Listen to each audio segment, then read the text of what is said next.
Dear students, welcome to my YouTube channel. आज हम comprehensive question number 6 और 7 को सॉल्व करेंगे।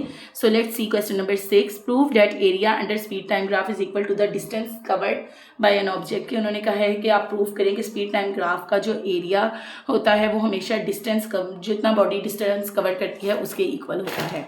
तो हम इसके आंसर की तरफ आते हैं। When an object moves with constant speed, the distance move by an object can also be determined by using it speed time graph. यानी कि डिस्टेंस को स्पीड टाइम ग्राफ से भी, डिस्टेंस टाइम ग्राफ से तो हम कर ही सकते हैं, लेकिन स्पीड टाइम ग्राफ को यूज़ करके भी हम उसका डिस्टेंस डिटरमाइन कर सकते हैं। For example, figure shows that the object is moving with constant speed. के एक ऑब्जेक्ट जो है वो कांस्टेंट स्पीड से जा रहा है for a time interval T. Speed उसकी कांस्टेंट है, v है, टाइम इंटरवल t है। The distance covered by an object as given by equation 2.1 is v into T. तो डिस्टेंस किसके इक्वल होगा? वेलोसिटी को अगर हम स्पीड को टाइम से मल्टीप्लाई कर देंगे।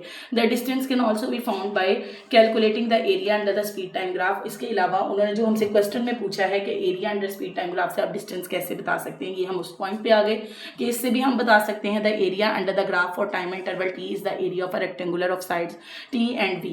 यानी कि एक अगर हम रेक्टेंगुलर लेते हैं, उसकी दो साइड्स हैं t एंड v, तो फिर उसका जैसे कि ये हमने लिया हुआ है, ये एक रेक्टेंगुलर बन गया। यहाँ से हमने y एक्सिस बनाया, यहाँ से x एक्सिस बनाया, बीच में से हमने स्लॉप लिया जो कि इसका ओरिजिन था, और यहाँ से हमने इसको इस पॉइंट से टाइम को उठाकर हम जब ऊपर लेकर गए, डॉटेड लाइन से भी आप ले जा सकते हैं, और इसी डॉटेड लाइन से हम इसको यहाँ पर ले आए, यानी कि स्पीड की तरफ ले आए। तो ये स्पीड टाइम ग्राफ भी बन गया, और इसका जो रेक्टेंगुलर है वो इसका पूरा एरिया दिखा रहा है। इससे भी हम डिस्टेंस को मेजर कर सकते हैं।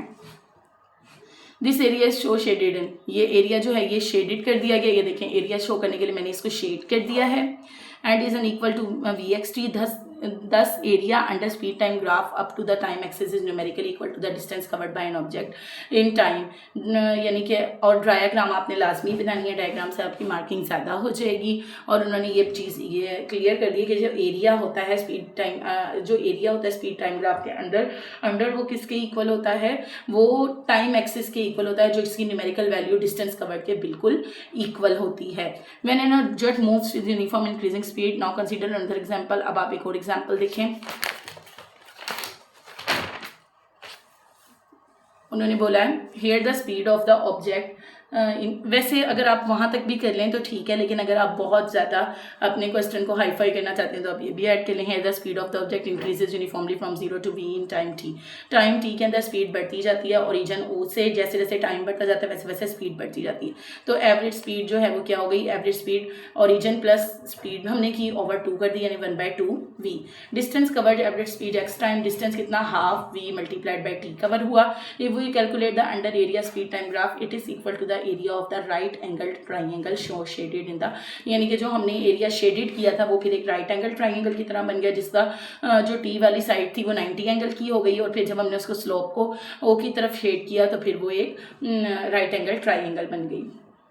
Area of a triangle half perpendicular over base. ठीक है, हाफ प्रीपेंडिकुलर हमारी v थी जो कि इस तरह से थी, और बेस जो थी हमारी वो t थी।